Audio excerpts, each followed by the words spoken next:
create an organization, global, to create bridges for young people that I didn't have to work on.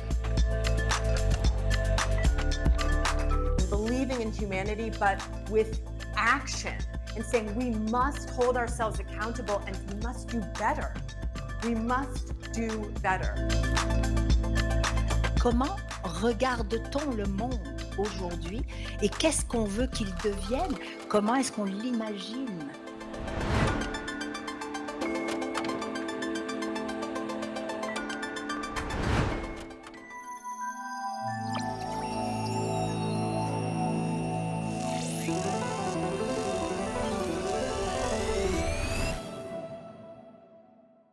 Bonjour, Montréal Connect, la semaine numérique de Montréal se poursuit avec un panel qui s'annonce fort intéressant.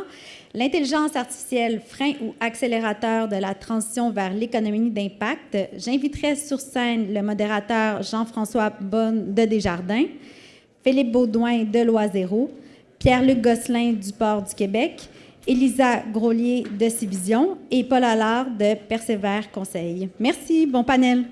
Merci beaucoup pour cet accueil. Merci à vous toutes et vous tous d'être avec nous. Je vous en prie, asseyez-vous. J'espère que vous avez pris un bon café, puis on va essayer après cette pause lunch de vous maintenir éveillés et puis avoir un certain nombre d'ambitions que je vais partager avec vous. Tout d'abord, je voudrais remercier beaucoup nos panélistes d'être ici aujourd'hui. Dans quelques instants, je vais me permettre de vous les présenter.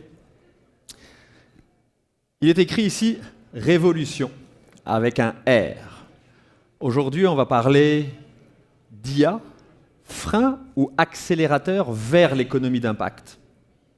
On va s'interroger sur est-ce que l'IA est une révolution? Merci, on va peut-être ouvrir des portes ouvertes. Et est-ce que l'économie d'impact est une évolution? Donc, bonne nouvelle, nous sommes en plein dans le thème. On a un objectif, on va le partager si vous me le permettez, on a un objectif de cette rencontre, c'est de vous permettre, vous, ici présents, de ressortir d'ici avec des questions. La capacité de s'interroger, la capacité de prendre du recul, la capacité d'être ouvert à un certain nombre de faits que l'on considère peut-être pour acquis, mais questionnons-nous, c'est notre ambition.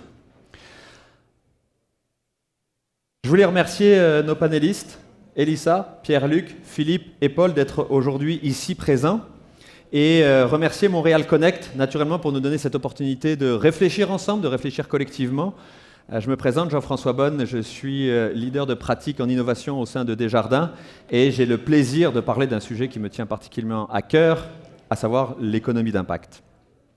On va avoir chacun un rôle, enfin on excluant la personne qui parle, ils vont avoir chacun et chacune un rôle pendant cet échange. Nous avons Pierre-Luc qui va se présenter dans quelques secondes. Il aura la casquette de l'économiste. Et il a beaucoup d'autres casquettes, mais simplifions. Nous allons avoir Paul, qui sera l'expert en impact, parce qu'on parle beaucoup d'impact. J'ai entendu, ça fait 2 jours que je suis ici, j'entends parler d'impact. Mais qu'est-ce que ça veut dire l'impact? Est-ce que c'est l'impact à la sauce marketing Jean-François Bonne, comme il en parle, ou est-ce que c'est l'impact sérieusement, comme on peut voir avec un certain nombre de normes au niveau international? Il va nous en parler, et il a aussi cette tendance à connaître beaucoup de choses en IA. Élisa, qui va nous ramener sur Terre, qui est CEO au sein de Civision et qui va nous parler un peu de sa réalité opérationnelle, de qu'est-ce que ça veut dire l'économie d'impact, la gestion d'impact, l'impact dans son quotidien. Et naturellement, Philippe, qui aura un rôle non négligeable, puisque ça va être notre penseur en IA.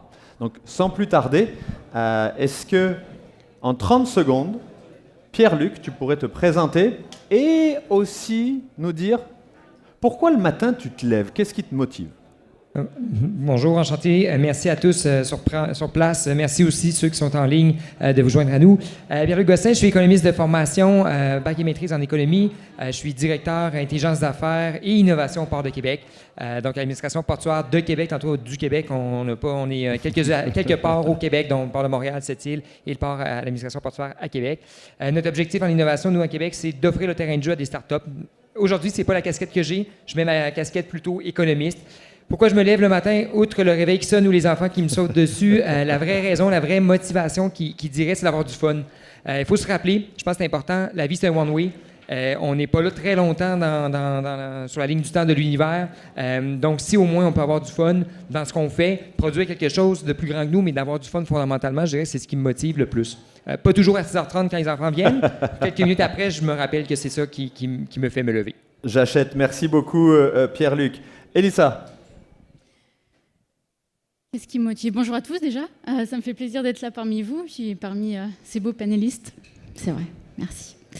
Donc Elisa, enchantée. Moi, je suis la cofondatrice de Civision. On quantifie l'impact social et économique d'un projet urbain. Puis, ce qui me fait me motiver le matin, en fait, c'est... Je vais prendre une image, OK? Je vais prendre l'image du cadeau. J'aime offrir des cadeaux. J'aime que les gens soient heureux. Puis, je vais y revenir probablement un peu plus tard sur c'est quoi concrètement ce cadeau-là. Excellent, j'adore. Des cadeaux le matin en se réveillant. Philippe. Oui, donc Philippe Baudouin, je suis directeur à la recherche chez Loisero. Loisero, c'est le nouveau laboratoire du professeur Yoshua Bengio, que vous connaissez peut-être, c'est mon patron d'ailleurs, et ami. Le but de Loisero, c'est de créer ce qu'on appelle de l'intelligence artificielle safe by design, donc sécuritaire de par la conception, ce qui est très différent de ce que vous voyez quand vous utilisez ChatGPT.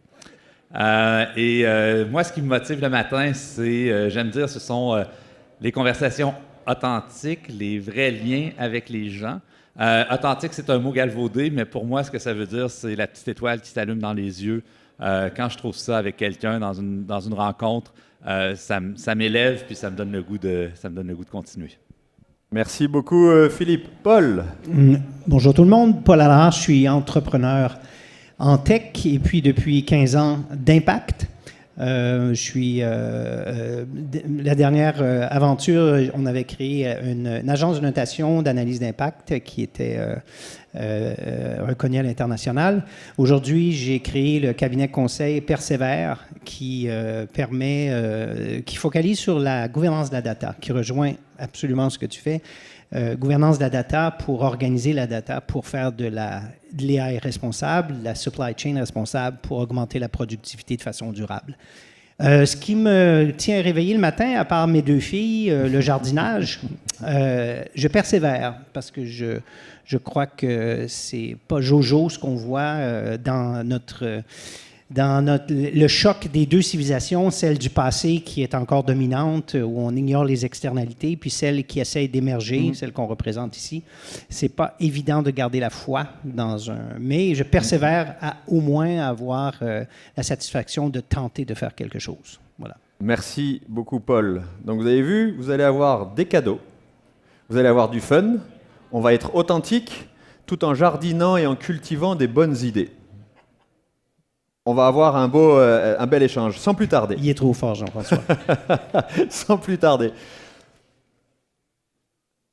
J'aime à définir, d'un point de vue marketing, l'économie d'impact comme étant la création de richesses humaines, durables dans les 2 sens du terme, et profitables. Profitables en termes de revenus. Les revenus sont une conséquence qui devrait, dans une cadre de logique circulaire, alimenter l'aspect humain et durable. Je dis marketing parce qu'on a eu des échanges avec Paul. Il va nous ramener sur qu'est-ce que c'est techniquement, qu'est-ce que ça veut dire techniquement. On a parlé, vous avez entendu, la notion de richesse. Ma première question va être vers Pierre-Luc. Est-ce que, dans le passé, historiquement, d'un point de vue économique, tu pourrais nous remettre en perspective qu'est-ce que ça veut dire d'un point de vue économique, qu'est-ce que ça veut dire cette notion de richesse? Je suis allé en économie pour ça depuis mon tout jeune âge. Ma mère me disait « l'argent ne pousse pas dans les arbres ». Je me demandais comment on crée de la richesse dans cette société. Qu'est-ce qui fait que nous sommes choyés comme société par rapport à d'autres sociétés? Comment cette richesse se crée? Je vous résume bac et maîtrise en quelques phrases. Évidemment, ça peut être un peu plus complexe, mais la formule magique était assez simple. Premièrement, il faut du capital, que ce soit du capital financier, du capital humain ou du capital productif, des outils. Donc, ces 3 ingrédients de base, il faut ensuite les organiser. Et la façon dont on les organise, ça crée de la richesse. Bon, comment concrètement on peut imaginer un exemple? Imaginez-vous l'Angleterre, la Grande-Bretagne, un peu avant la Révolution industrielle. Des gens dans leur usine aux quatre coins du pays produisent des pines de métal, des forgerons, s'occupent d'abattre les arbres, faire le feu, faire fondre le métal, faire les pines, les vendre.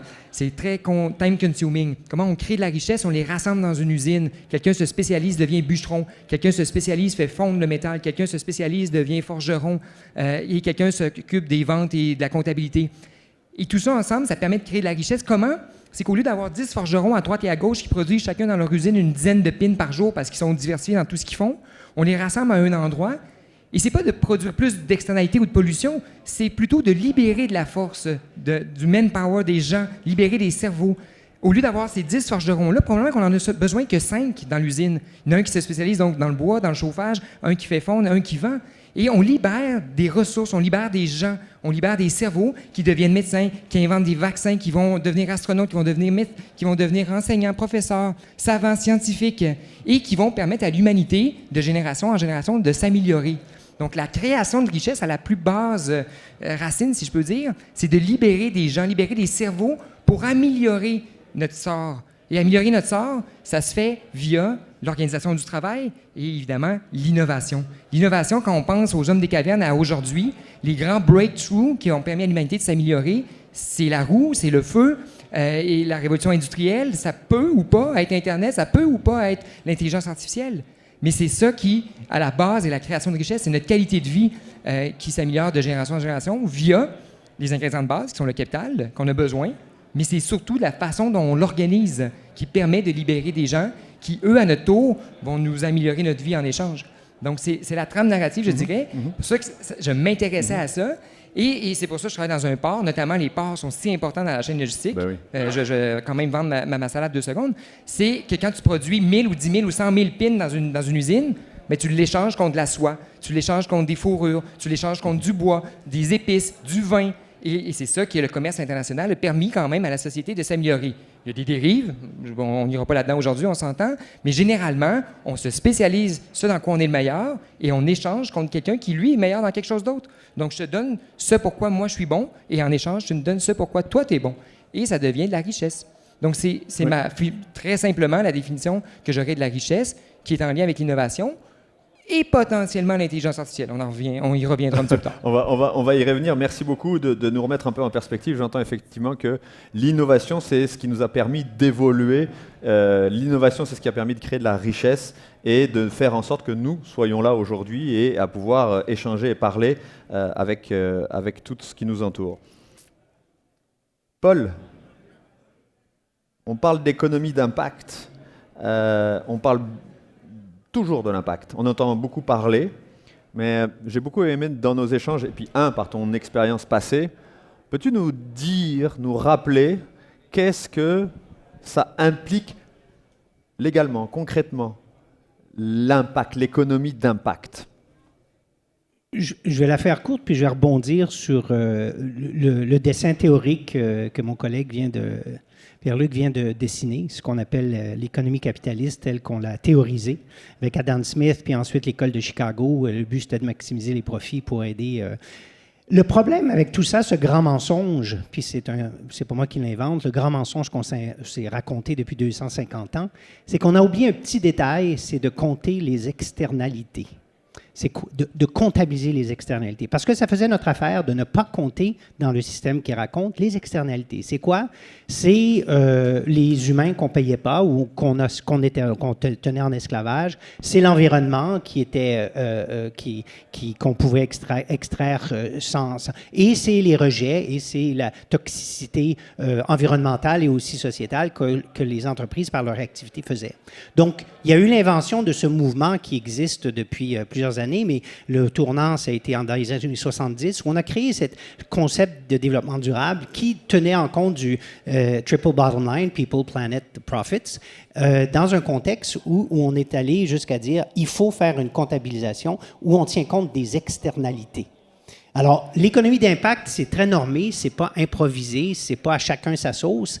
Il y a eu des mouvements, des grandes avancées depuis les 15 dernières années et d'énormes reculs. On a reculé de 75 ans les 2 dernières années, malheureusement. Mais l'économie d'impact, c'est quoi? C'est une économie qui tient compte de ces externalités-là et qui, pour toute organisation, quelle qu'elle soit, que ce soit la Croix-Rouge ou que ce soit une compagnie de souliers, il faut d'abord identifier les éléments négatifs de notre activité qui sont matériels, donc ce qui compte vraiment. Si je fais de la bière, c'est l'eau. Si je fais des souliers, c'est autre chose.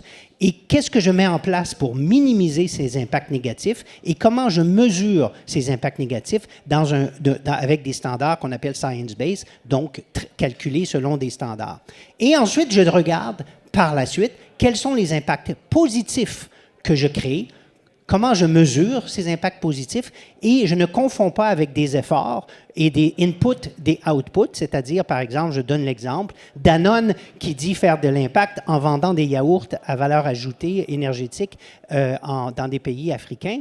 Bien, ce n'est pas le nombre de yaourts qu'il faut compter, ça c'est l'output, mais quelle est la causalité sur la santé des jeunes et qu'est-ce que je ferais pour mesurer que mon yaourt a effectivement une cause positive sur le long terme. Donc, ce que c'est un impact, c'est un effet positif ou négatif sur un stakeholder, l'environnement, un humain ou d'autres choses, à long terme et mesurable.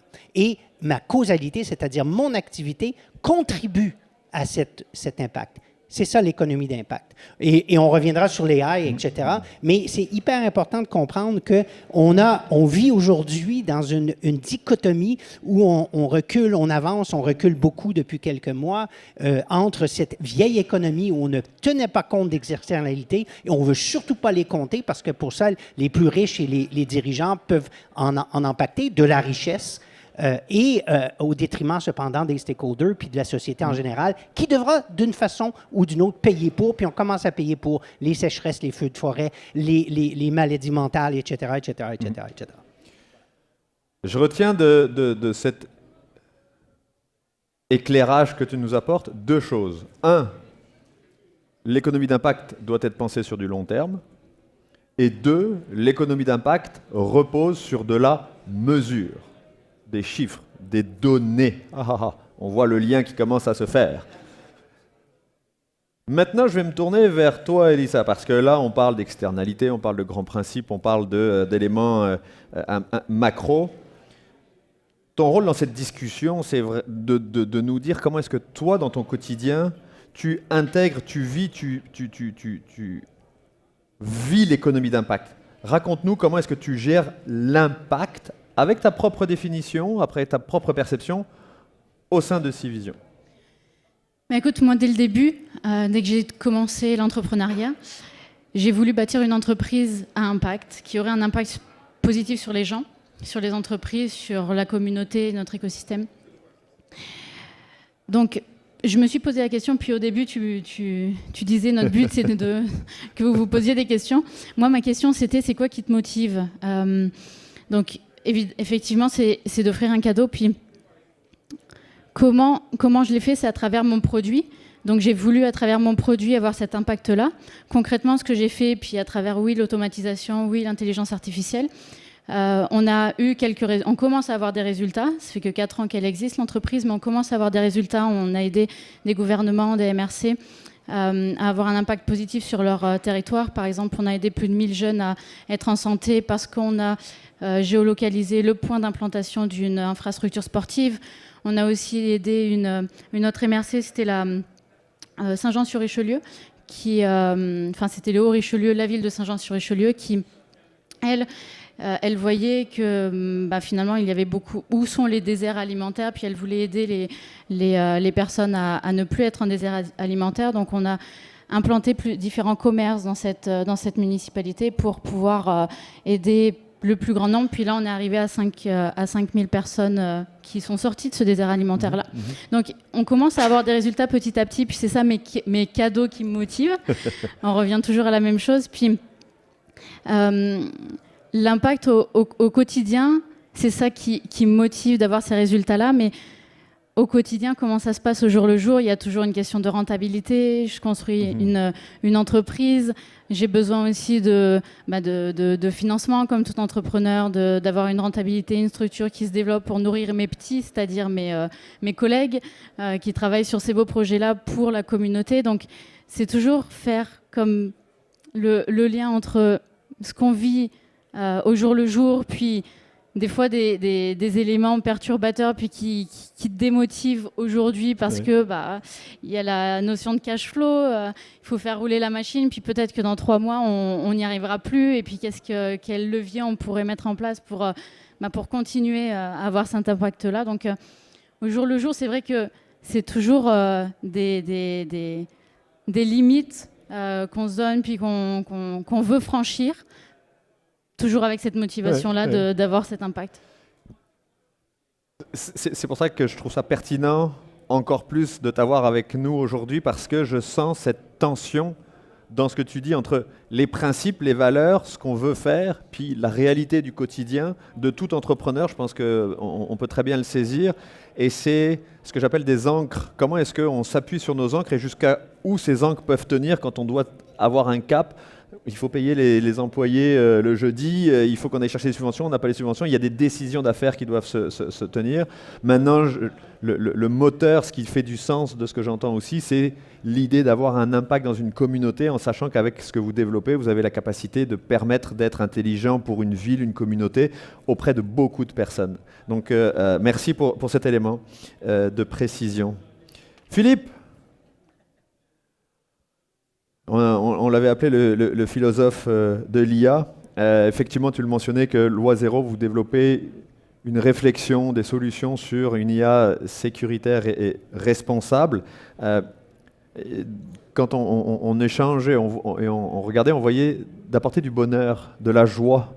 Il y a un pourquoi derrière qui est très fort. J'aimerais, toi, t'entendre sur cette perspective d'IA dans une logique d'économie d'impact, mais de l'IA en général. C'est une belle question. C'est sûr que quand on regarde l'IA aujourd'hui, les interactions que vous avez peut-être ou les nouvelles que vous voyez avec, autour des grands labos, on appelle ça, dans le jargon, on appelle ça les Frontier Labs, les OpenAI, les Anthropic et tout ça. On a l'impression qu'on est un petit peu loin d'une dynamique d'impact. On a l'impression qu'on est un peu loin d'un calcul des externalités qui serait, disons, honnête. Chez Loi Zéro, on a décidé de se positionner radicalement différemment. On est une OBNL, en partie pour se soustraire un petit peu à ces pressions-là, parce que, qu'on le veuille ou non, ce qui s'est passé avec certains de ces labos-là, peut-être qu'il y avait des bonnes intentions au début, mais le marché les a rattrapés. Il y a une course effrénée en ce moment. Et le résultat net, c'est des systèmes qui sont de plus en plus puissants d'une certaine manière, mais qui exploitent de plus en plus les ressources, des data centers qui sont de plus en plus gros, qui utilisent de plus en plus d'énergie, et des systèmes qui sont de moins en moins sécuritaires, parce qu'on a toujours un équilibre à faire entre la sécurité qu'on va injecter dans les systèmes et la performance ou la qualité des trucs. Donc aujourd'hui, on écoute les utilisateurs dans ces grands labos-là, et puis on dit bon, ben, c'est pas trop grave. Récemment, Sam Altman annonçait qu'on va considérer nos utilisateurs comme des adultes. On va permettre les conversations érotiques sur ChatGPT. C'est sorti il y a quelques semaines. Mais en général, c'est juste un exemple, mais pour indiquer qu'il n'y a pas vraiment de réflexion qui va au-delà de ben, le marché tire dans cette direction-là, on l'écoute. Chez Loi Zéro, on a vraiment une perspective différente. Notre idée, c'est de dire, on retourne à la base. On est un labo de recherche appliquée. Il y a aussi, en marge de Loi Zéro, d'autres initiatives du professeur Bengio autour de la gouvernance de l'IA, de la réflexion des gouvernements autour de ça. En général, toutes ces réflexions-là ont quelque chose en commun. C'est ce que j'appelle l'intelligence artificielle qui n'accepte pas les réponses faciles. Parce qu'on a un petit peu tendance à y aller. Tu sais, par exemple, on va écouter... dans le monde de l'économie, on va dire, ben oui, mais l'IA, c'est un moteur économique, ça l'augmente. C'est pas faux, mais c'est pas l'entièreté de la réponse. La vérité, c'est quand on regarde aujourd'hui les systèmes qui sont développés, on voit des comportements émergents qui sont inquiétants.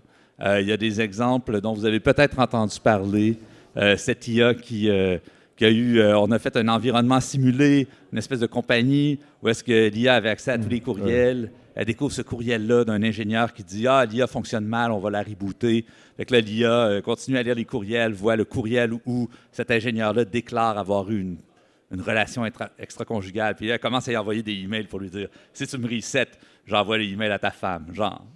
Donc, mais bon, on peut rire de ça, c'est quand même drôle. Mais en même temps, on est dans un microcosme ici où est-ce qu'on a des comportements émergents qui ont cette nature-là. Et là, aujourd'hui, on donne accès à nos courriels, mais éventuellement, on va donner accès à des systèmes de plus en plus complexes, de plus en plus critiques.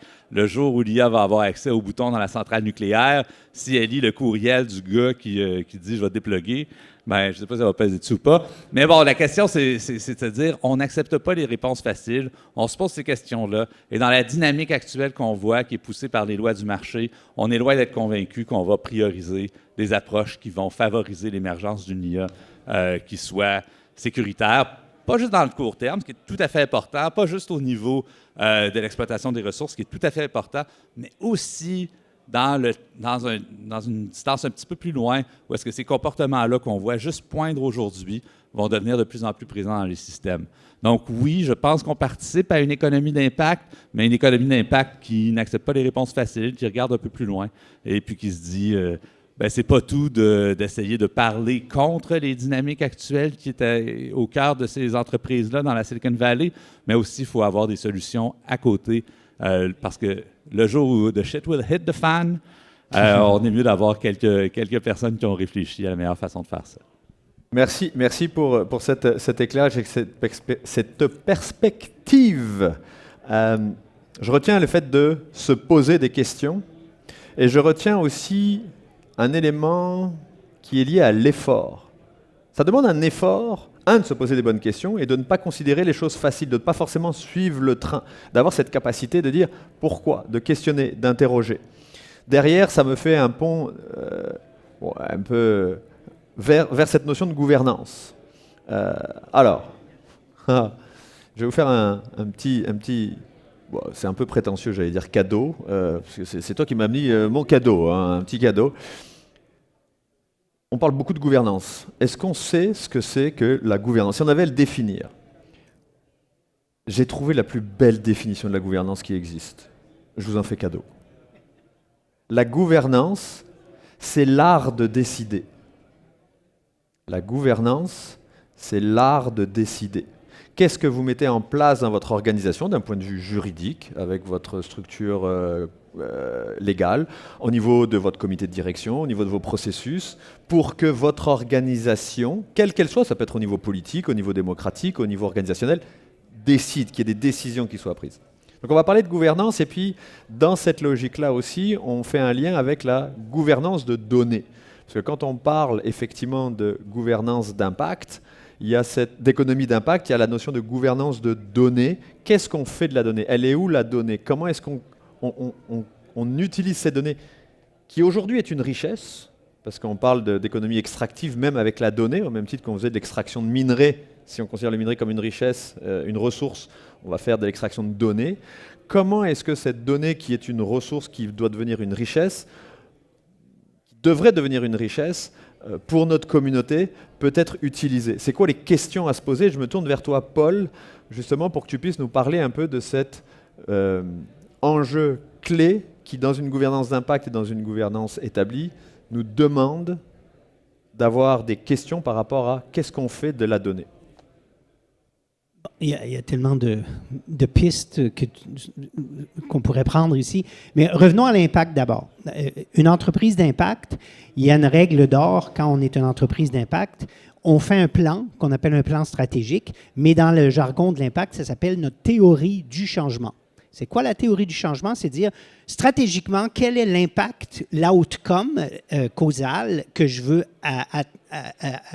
atteindre dans 5, 6, 7 ans. Et ensuite, je fais du reverse engineering, je reviens à toutes mes activités, puis je décide quelles sont les activités les plus importantes, puis j'y vais, puis je mesure mois par mois, trimestre par trimestre, et j'essaie de balancer, qui n'est pas facile, je l'avoue, been there, done that, trouver le financement, trouver les clients, et surtout quand on a le vent de face comme aujourd'hui, où c'est woke et impact, c'est très difficile, c'est un vrai challenge, où on doit décider en termes de création de richesse économique, sociale, environnementale, et prendre des décisions. Ben, si je reviens à l'intelligence artificielle, ce n'est qu'un moyen dont on ne peut pas se passer. Parce que comme entreprise d'impact, tu dois aussi être productif. Tu dois aussi avoir un edge compétitif par rapport au marché. Donc, dans ta logique, ce qu'il faut identifier, c'est qu'encore une fois, sur mon plan stratégique 5 ans, quelles sont les activités qui me différencient de mes compétiteurs, qui est vraiment mon core, qui est vraiment mon cœur d'intelligence et d'unicité. Et ensuite, j'identifie les activités pour me rendre là et quels sont les gains de productivité que l'AI peut me fournir. Et une fois que ça s'est fait, on fait l'analyse du bilan d'impact. Bon, si j'utilise l'AI, c'est quoi les impacts négatifs, les externalités négatives sur l'humain, sur la sécurité, sur confidentialité, sur l'énergie, ainsi de suite. Je fais le bilan de ça, puis quels sont les gains de productivité ou les gains d'impact que je peux avoir. Et si c'est net, ben, je diminue autant que je peux sur un plan d'amélioration continue mes impacts négatifs, puis j'essaie d'augmenter mes gains positifs et je l'utilise à bon escient. Mais je ne l'utilise pas n'importe où et n'importe quand. Et aujourd'hui, il y a des études assez effarantes sur l'AI qui sont incroyables. Je veux dire, 95% des projets qui ont été lancés en AI ont été des échecs patents depuis les 18 derniers mois. Une deuxième donnée de EY, la première, c'est de Harvard Business School. La deuxième, c'est de Harvard Business School, c'est ça. La deuxième donnée qui est assez incroyable, c'est que EY est arrivé au mois de juin avec une donnée aussi que 70% des projets qui ont été lancés en catastrophe sous la pression des conseils d'administration qui disent vite, que vous utilisiez l'AI, ben, perdent de l'argent de façon monstrueuse. Et, deuxièmement, ne respectent pas les mêmes les normes réglementaires et ni les normes internes que l'entreprise s'est données en termes de développement durable. Donc, il y a un problème. Et je pense qu'il faut commencer par la base. Ce qu'ils font, c'est difficile, c'est pas simple. Il faut mettre en place une gouvernance de la data d'abord. Et c'est large. Ça veut dire sécurité, ça veut dire confidentialité, ça veut dire effet nocif sur les individus, ça veut dire énergie, ça veut dire qui l'utilise, c'est à qui appartient la data, c'est quoi les droits, la donnée interne, la donnée externe. C'est assez complexe, mais une fois qu'on a mis en place cette gouvernance, là, on peut dire comment on peut utiliser les AI à bon escient avec... Alors, oui, la gouvernance, c'est au cœur de tout ça, avant même de penser d'écrire une ligne de code, quoi. Donc, c'est relié, toutes ces deux choses-là. 100% d'accord. Il y a tellement de choses dans tout ça. Quand on veut être une entreprise d'impact, quand on va avoir un impact positif, on prend le modèle dans lequel on vit, le modèle capitaliste, avec toutes ses dérives, avec toutes ses externalités qui sont mal calibrées. Mais si on veut au moins jouer avec les règles du jeu, on sert du modèle capitaliste pour avoir le plus d'impact positif possible, idéalement. Il ne faut pas penser quand même que le système romain ou le système grec ou les anciens empires n'avaient pas des externalités qui n'étaient pas aussi... Chaque modèle a ses défauts, chaque modèle a ses avantages. L'intérêt actuel, c'est de jouer avec les... On ne peut pas changer le modèle capitaliste nous-mêmes du jour au lendemain. Jouons avec le modèle tel qu'il est pour avoir l'impact positif le plus grand possible. Donc ça, c'est le premier point.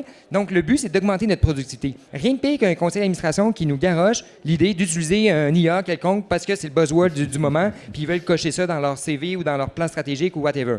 Il faut se poser, et là, ça m'amène un peu à quoi ça sert l'IA. Ça sert à augmenter notre productivité. Ça devrait plutôt être dire qu'est-ce qui me ralentit dans ma vie? Qu'est-ce qui me ralentit dans mon gain de productivité? Qu'est-ce qui me ralentit dans ce que je peux accomplir? Puis c'est pas obligé d'être juste produire plus de profit, ça peut être des impacts positifs, d'avoir plus de temps avec mes enfants, de dégager des employés qui vont devenir des chercheurs, dégager des ressources, des cerveaux qui vont développer ce que vous êtes en train de développer. Mais là, il faut que je me questionne, qu'est-ce que je peux dans mon quotidien améliorer? J'ai eu besoin de la roue, j'ai eu besoin du feu, j'ai eu besoin de mille et une affaires qui ont été inventées dans les milliers de dernières années. L'IA est peut-être un outil, un parmi plein d'autres. Excel était peut-être aussi puissant pour les gains de productivité il y a 15-20 ans que l'IA le sera dans quelques années avec un peu de recul. Mais c'est certainement un outil qu'il faut utiliser, c'est évident, mais pas à toutes les sauces et clairement à des endroits bien précis que, honnêtement, je ne suis pas certain qu'on a encore 100% identifié là où c'est le plus pertinent. Tout à fait, merci beaucoup pour ces précisions. Tu voulais peut-être ajouter quelque chose, Philippe? Oui, absolument. Dans l'esprit du panel, on a dit qu'on voulait vous laisser avec des questions. Au niveau de l'IA, la seule chose que je peux vous dire, c'est que ma perspective n'est peut-être pas aussi tranchée que la tienne. C'est-à-dire, c'est très difficile, à mon avis, de pouvoir mettre cette révolution-là, cette technologie-là, dans l'échelle de toutes les évolutions technologiques qu'il y a eu avant. On la compare à l'Internet, on la compare à l'informatique, certains la comparent à l'invention du langage. Je ne sais pas ce que c'est très difficile à savoir, mais ce que je vous invite à faire, c'est refuser les réponses faciles. Il y en a qui nous rendent plus confortables, qui font en sorte que l'identité qu'on s'est forgée, l'endroit où on est dans la vie, là où on trouve du sens, ça reste plus vrai avec la réponse. Mais je pense qu'on a tendance à accepter des réponses comme ça parce que ça nous conforte. Ce que je vous invite à faire, c'est dans les moments où vous êtes calme, où tout va bien, il n'y en a pas beaucoup ces temps-ci, d'oser vous poser ces questions-là. C'est ça, oui. Je veux pas brûler ma question de la fin. Mais non, oui, tout à fait. Tu as pris un peu les devants, mais ce qui m'amène ici dans la réflexion, c'est vraiment de considérer l'IA comme étant un outil, un moyen. Et je lisais des études de l'UQAM et puis un autre organisme là qui mentionnait que l'IA pouvait nous rendre feignants. Il y a eu des études qui ont été faites sur des chercheurs, des gens, des médecins et des personnes en santé et en éducation qui, quand ils utilisaient l'IA, ils perdaient leur discernement. Ils perdaient leur capacité de se remettre en question. L'IA a dit ça donc. Et ils ont fait une étude avec effectivement des personnes qui n'utilisaient pas l'IA, qui eux venaient questionner, interroger, et la qualité de leur... Cérébralement, ça ne veut pas dire la qualité du résultat, hein, mais cérébralement, il y avait une diminution de leur capacité de discernement. Donc à quoi sert l'IA, effectivement, dans une perspective d'économie d'impact? C'est comment on peut l'utiliser pour nous rendre meilleurs ou nous dégager du temps pour faire en sorte que ce que l'on a dégagé comme temps, cette richesse qui est le temps, nous permet de faire ce qu'on a envie de faire ou ce pourquoi on est bon à faire. Elissa, est-ce que tu veux ajouter quelque chose par rapport à cette discussion, enfin ce point-là sur la gouvernance des données? Comment est-ce que concrètement vous pouvez l'imaginer, le voir, le gérer? Comment est-ce que vous avez ces questions-là quand vous avez à gérer les données que vous traitez pour vos solutions? C'est sûr qu'on y pense. Il y a certains aspects où on y pense avant de décider quoi que ce soit. Puis après, ça vient au fur et à mesure, parce qu'on en parle. Mais nous, la première question qui nous est venue au début, c'était l'hébergeur, forcément.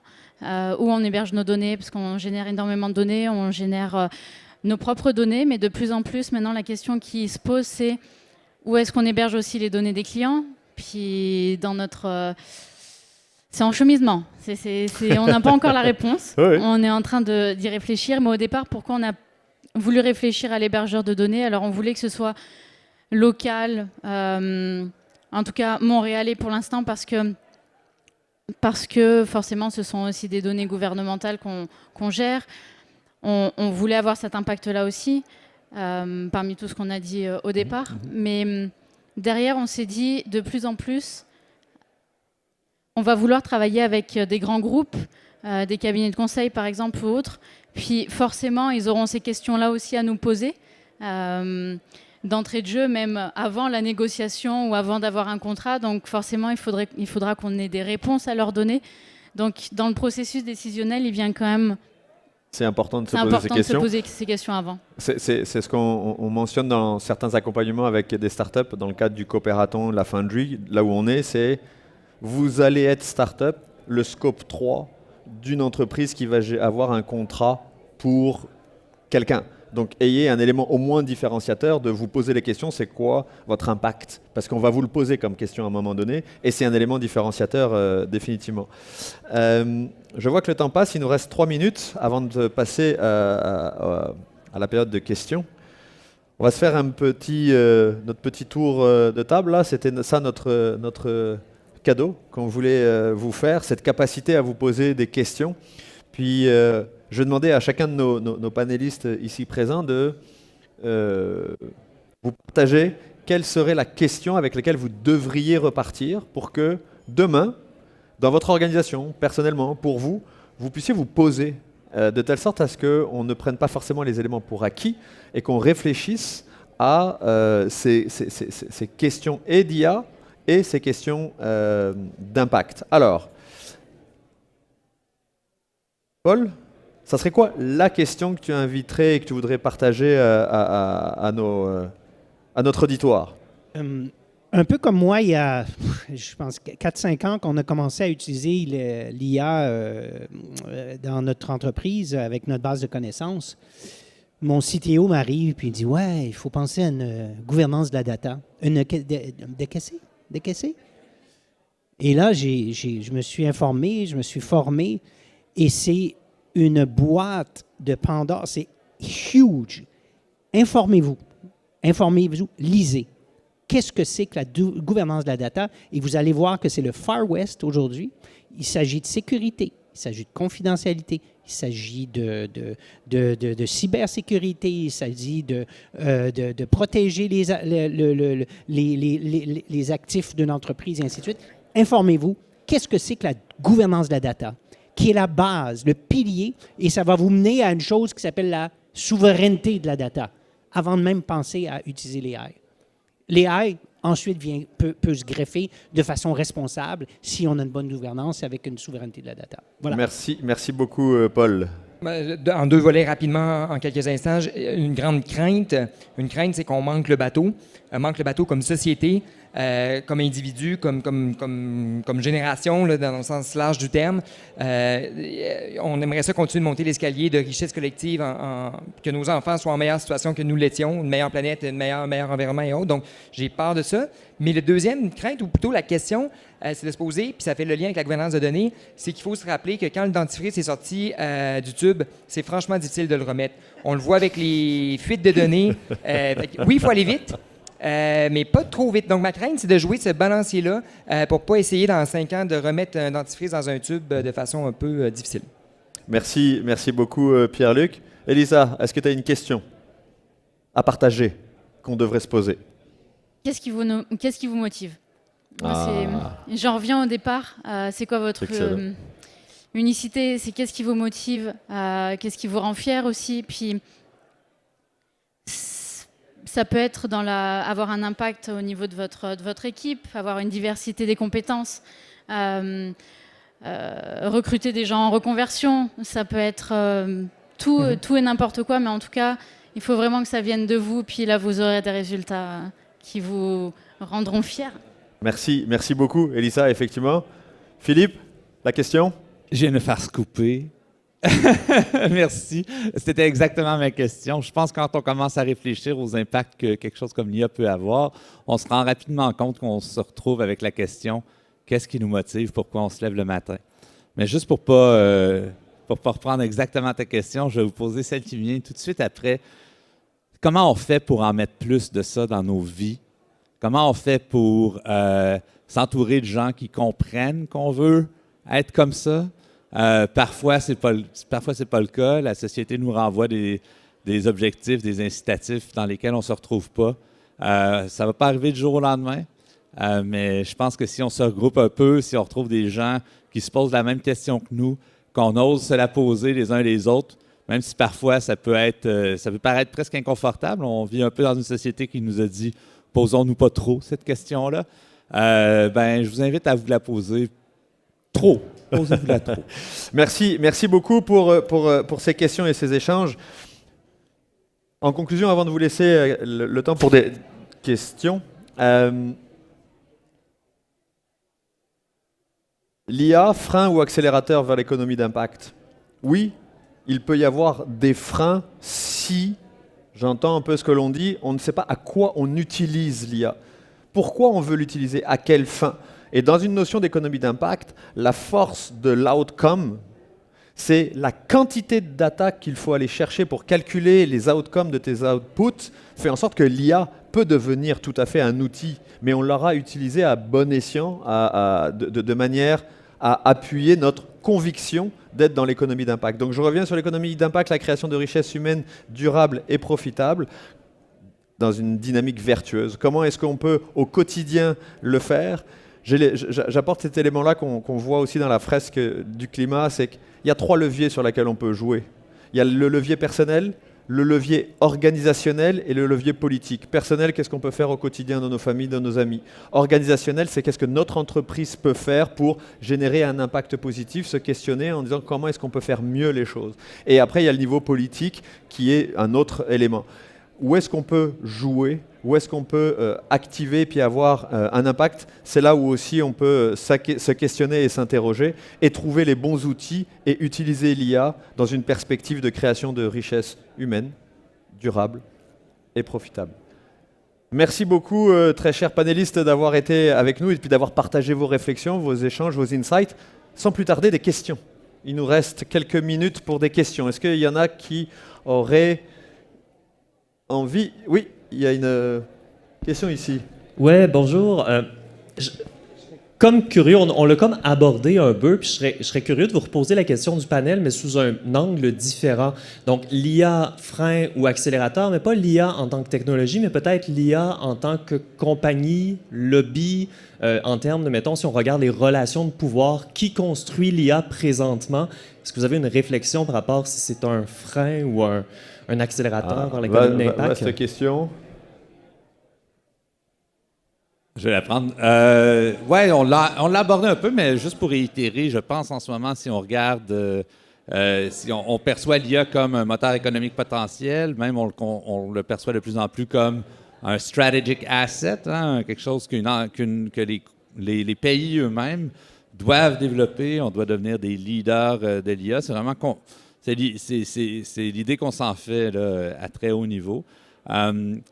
Effectivement, quand on regarde où est-ce que c'est en train d'être développé, bien, ce sont un peu les gagnants de la partie précédente là, dans la Silicon Valley qui sont en train de s'installer en décideurs. Et c'est vrai qu'il y a beaucoup de décisions qui sont prises là qui affectent la manière dont on développe l'IA, le type d'IA qu'on développe, même si on parle d'un truc comme une IA générative ou une IA de conversation.